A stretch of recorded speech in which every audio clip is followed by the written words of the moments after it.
And what else could we do? We can also unlock the secrets of the Big Bang. You see, Einstein's equations break down at the instant of the Big Bang at the center of a black hole. The two most interesting places in the universe are beyond our reach using Einstein's equations. We need a higher theory, and that's where string theory comes in.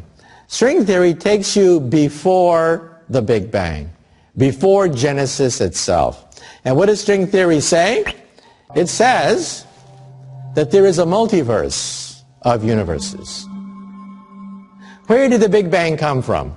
Well, Einstein's equations give us this compelling picture that we are like insects on a soap bubble, a gigantic soap bubble which is expanding, and we are trapped like flies on flypaper. We can't escape the soap bubble, and that's called the Big Bang theory. String theory says there should be other bubbles out there in a multiverse of bubbles.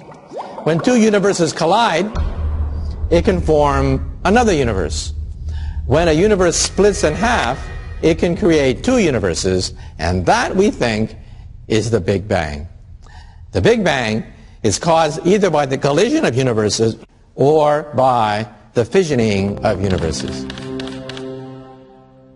If there are other dimensions, if there are other universes, can we go between universes? Well, that, of course, is very hard. However, Alice in Wonderland gives us a possibility that maybe one day we might create a wormhole between universes. This is a wormhole. Think of taking a sheet of paper and putting two dots on it.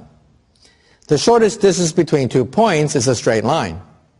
But if I can fold that sheet of paper, then perhaps I can create a shortcut through space and time, called a wormhole. This is a genuine solution of Einstein's equations. We can actually see this in string theory. The question is, how practical is it to go through one of these things? We don't know. In fact, there's a debate among physicists today. Stephen Hawking, many physicists are jumping into the game of trying to figure out whether it's physically possible to go all the way through a wormhole. Because if you could, then you might be able to use this as a time machine. Since string theory is a theory of everything, it's also a theory of time. And time machines are allowed in Einstein's equations, but to build one is extremely difficult. Far more energy is required than a simple DeLorean with plutonium. You know, trillions of years from now, the universe is going to get awfully cold. We think the universe is headed for a big freeze. All the stars will blink out. Stars will cease to twinkle. The universe will be so big, it'll be very cold.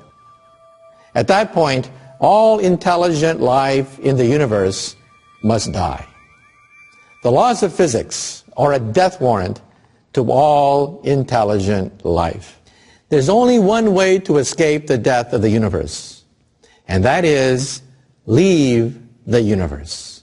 We are now, of course, entering the realm of science fiction, but at least we now have equations, the equations of string theory, which will allow us to calculate if it is possible to go through a wormhole, to go to another universe where it's warmer, and perhaps we can start all over again.